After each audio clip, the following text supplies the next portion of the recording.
Merci beaucoup.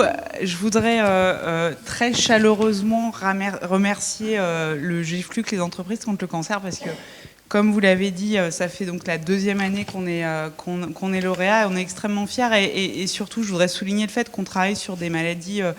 Donc moi, je suis médecin-chercheur à l'Institut Curie et je suis ici ce soir avec Nadine El Tayara, qui est chef de projet dans mon labo. Et on travaille sur des tumeurs extrêmement rares qui n'intéressent pas grand monde et qui sont des tumeurs mésenchymateuses, donc de la famille qu'on appelle les sarcomes, qui sont des maladies rares qui touchent, pour vous donner un ordre d'idée, environ 2000 à 3000 patients par an en France. Donc c'est sûr qu'on est à côté on est très loin de certains autres cancers qui sont beaucoup plus connus et qui parlent beaucoup plus aux gens. Et donc c'est toujours très difficile de porter des projets sur ce type de maladie-là parce que ça intéresse pas grand monde. Et pourtant, les patients demandent que ça, qu'on s'intéresse à eux et à leurs maladies, qui sont très très mal connues comparativement à d'autres types de cancers. Donc l'année dernière, on avait été financé sur un projet sur un type de sarcome qui s'appelle les liposarcomes, et je tiens sincèrement à vous remercier parce que le financement va nous permettre, je pense, dans les semaines qui viennent, d'aboutir à une publication d'un très bon niveau dans une grande revue scientifique, et clairement c'est aussi grâce au financement qu'on a pu recevoir, donc merci beaucoup.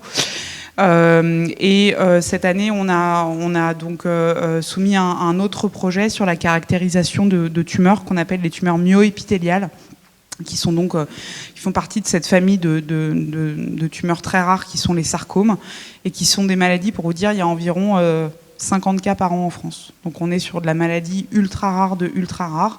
Et c'est des maladies qui sont absolument pas connues sur le plan biologique. On ne connaît pas du tout les mécanismes biologiques à l'origine du développement de ces tumeurs. Et on pense très clairement que les anomalies moléculaires qu'il y a au sein de ces tumeurs pourraient nous permettre d'améliorer la prise en charge thérapeutique des patients. Aujourd'hui, c'est les patients qui ont ces maladies-là, ces tumeurs myoépithéliales, on ne sait absolument pas les soigner. On ne sait pas du tout au stade avancé s'il faut leur faire de la chimiothérapie, s'il faut leur faire des thérapies ciblées, s'il faut leur faire de l'immunothérapie. On ne sait pas parce qu'on ne connaît rien de la biologie de ces tumeurs. Et donc le projet qu'on a présenté cette année, c'est un projet qui se fait dans le cadre d'une collaboration avec le groupe collaborateur qui s'occupe des sarcomes en France, qui s'appelle le groupe Sarcome français.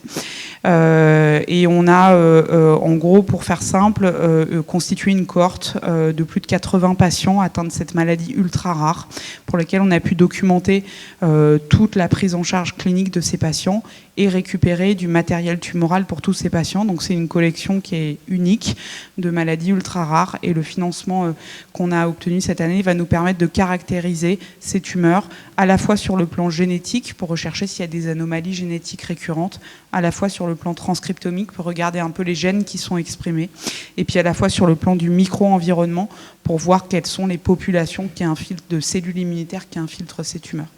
Donc j'espère que ça va nous permettre de mieux comprendre la biologie de ces tumeurs, et puis surtout de pouvoir proposer des traitements un peu alternatifs à ces patients. Donc encore une fois, un grand merci pour votre soutien, et puis j'espère qu'on sera à la hauteur de ce soutien pour aider les patients.